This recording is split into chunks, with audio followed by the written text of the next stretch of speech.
पिछले 3 दिन से जो एक प्रकरण पूरे मीडिया को घिरे हुए है, पूरी नेशनल मीडिया ऐसी लगी हुई है जैसे भारत चीन का युद्ध हो रहा है।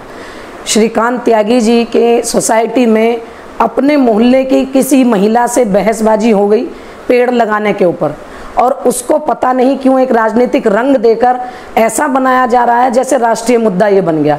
और उसी सब के दौरान कुछ लोग मीडिया चैनलों पर बैठकर पूरी त्यागी बिरादरी को बदनाम करने का काम कर रहे हैं और उनको रोकने वाला कोई नहीं है। तो इस सब के पीछे क्या मंशा है, किस वजह से ये काम किया गया है? क्या श्रीकांत त्यागी बहुत बड़े गैंगस्टर हो गए? क्या कुलदीप सेंगर से भी बड़े हो गए? क्या टैनी से भी बड़े हो गए? क्या उन लोगों से बड़े हो गए कि जो मर्डर करने के बाद भी बैठे रहते हैं? बता रहे हैं कि उनके ऊपर बहुत सारे केस हैं, अभी तक कहाँ थे वो सारे केस? और इन सब के पीछे उनके घर की महिलाओं को जो मानसिक उत्पीड़न प्रशासन द्वारा किया जा रहा है, उसका जिम्मेदार कौन है?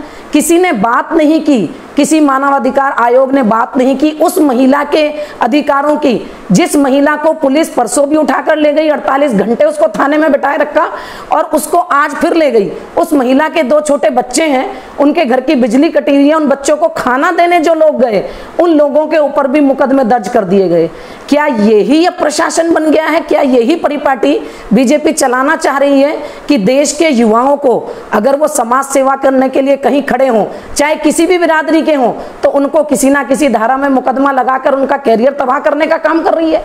तो हम आज ये अपील राष्ट्रीय त्यागी युवा संघ के माध्यम से करना चाह रहे हैं कि आप जल्द से जल्द एक सही कार्रवाई जो होनी चाहिए, जितनी इस केस में मुमकिन होनी चाहिए उतनी ही कार्रवाई श्रीकांत त्यागी जी पर की जाए और नोएडा प्रशासन को ये हिदायत दी जाए कि वो नाजायज किसी भी व्यक्ति को, चाहे वो परिवार से मिलने जा रहा है, चाहे उनके परिवार के सदस्य हैं, उनके ऊपर मुकदमों की भरमार ना लगाए। क्योंकि त्यागियों का संगठन ऐसा संगठन है कि जो सिर्फ गाजियाबाद, नोएडा या मेरठ तक ही सीमित नहीं है, पूरे देश के 7 राज्यों तक ये फैला हुआ है। और सभी राज्यों से, वहां की यूनिट से फोन आ रहे हैं कि क्या दिल्ली कूच करना पड़ेगा अगर अपने इन बच्चों को बचाना है? तो हमारी गृह मंत्री जी से अपील है, मुख्यमंत्री जी से अपील है कि इसको संज्ञान में लें और किसी अपनी पार्टी के सांसद की पर्सनल खुन्नस के चक्कर में बच्चों का कैरियर बर्बाद ना करें। मैं पूछना चाहती हूं कि महेश शर्मा जी ने क्या अपशब्दों का इस्तेमाल नहीं किया? ठीक है, श्रीकांत जी ने अपशब्दों का इस्तेमाल किया महिला के लिए, जो नहीं करना चाहिए था।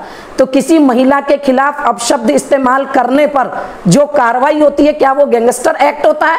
और ऐसे मोहल्लों की लड़ाई में क्या सभी मोहल्लों में महेश शर्मा जी जाते हैं? मोहल्लों में महेश शर्मा जी जाते हैं? उन महेश शर्मा जी ने, जो पुलिस अधिकारी उनके सामने खड़ी थी, उनको आंखें दिखाकर बात कर रहे थे, क्या वो व्यवहार सही था? महेश शर्मा जी ने पुलिस कमिश्नर को गाली देकर बात की, क्या वो सही था?